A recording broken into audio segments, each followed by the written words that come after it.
সাদা লেগে স্যার কদিন বড় সাদা স্যার কদিন বড় সাদা স্যার সাদা দিতে দিতে স্যার আমরা উতুর হয়ে গেছি। আমরা বাড়িতে একটু বাজার খাইতারি না, কিছু খাইতারি না স্যার। মোবাইলে টিয়া ভরিয়া একটু কথা কোন বাড়ি দেওয়া করতারি না স্যার। আমাকে এমন বিড়াল বিড়েছে স্যার খাইও।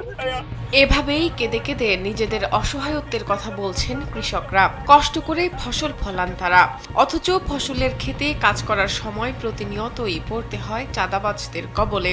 কখনো নিয়ে যায় মোবাইল, মানিব্যাগের টাকা, কখনো কিছু না পেলে জমির ফসল কেটে নষ্ট করে রেখে যায়। চাষিরা জানান, তরমুজ চাষের জন্য জমি প্রস্তুত করার সময় চাঁদা দিতে হয়, বীজ বপনের পর চাঁদা দিতে হয়, ফল ছেঁড়ার পরও চাঁদা দিতে হয়। চাঁদা দিতে দেরি হলে হতে হয় হামলার শিকার।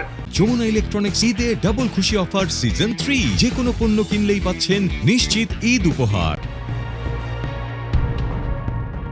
ভোলার বোরহানউদ্দিনের গঙ্গাপুর ইউনিয়নের তেঁতুলিয়া নদীর চর শরীফিয়ায় তরমুজ চাষিদের কাছে দফায় দফায় চাঁদা নেওয়ার অভিযোগ এবং চাঁদা দিতে না পারায় তাদের উপর হামলার অভিযোগ উঠেছে।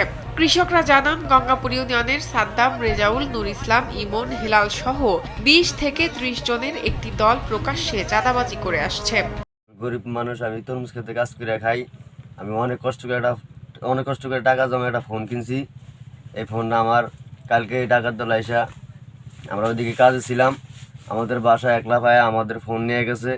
এরপর মনে করেন আমার মানি ব্যাগে একটা 1200 টাকা ছিল, ওই টাকাটা নিয়ে গেছে, আমার আইডেন্টি কার্ডটা ফালাইতে গেছে এই জায়গায়।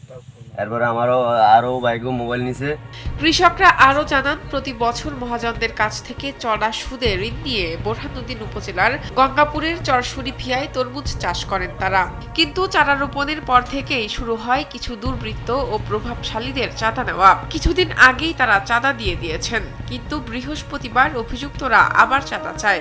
এ সময় চাঁদা না দিতে পারায় তাদের উপর হামলা করে এবং তাদের কাছ থেকে 10 থেকে 12টি মোবাইল ফোন ও 15 লক্ষ টাকা সহ বিভিন্ন মালামাল নিয়ে যায়। এরা আয়া এলোভাতারি আমগরে ফিটান ধরছে। আমি রোজা কই ভাই, আমি রোজা ছিলাম, ঠিক আছে। হেয়ার বড় মানে ফিটা, আমরা তো আর সবারই চিনি না, বুঝছেন। এমন ফিটান হেয়ার বড় আমরা দিশা নিশা না পাই আর কানে পড়ছি উপরে হেয়ানো যায় মারধর করে। ক্যাশ টাকা টুকু আছিল এগুলো সব নিয়ে গেছে। এ সময় তাদেরকে হুমকি দিয়ে যায়, চাঁদা না দিলে ব্যবসা করতে দেবে না, এমনকি প্রাণ নাশেরও হুমকি দেয় বলে জানান চাষিরা। এই ঘটনায় আহতরা বোরহানউদ্দিন উপজেলা স্বাস্থ্য কমপ্লেক্সে চিকিৎসা নিচ্ছে। গুরুতর অবস্থায় দুজনকে সদর হাসপাতালে ভর্তি করা হয়েছে। বোরহানউদ্দিন থানার ভারপ্রাপ্ত কর্মকর্তা মুহাম্মদ সিদ্দিকুর রহমান জানান, এ বিষয়ে এখনো কোনো অভিযোগ পাননি। অভিযোগ পেলে আইনগত ব্যবস্থা নেওয়া হবে। এই বিষয়ে আমরা অভিযোগ পেলে আইনগত ব্যবস্থা গ্রহণ করব। বিষয়টা আমরা উদ্দেশ্যে দেখব, অপরাধী যেই হোক তাকে কোনো ছাড় দেওয়া হবে না, তার বিরুদ্ধে আইনগত ব্যবস্থা গ্রহণ। তরমুজ চাষিরা জানান, তারা এই ডাকাতদের হাত থেকে মুক্তি চান। শাহনাজ পারভিন, কালবেলা।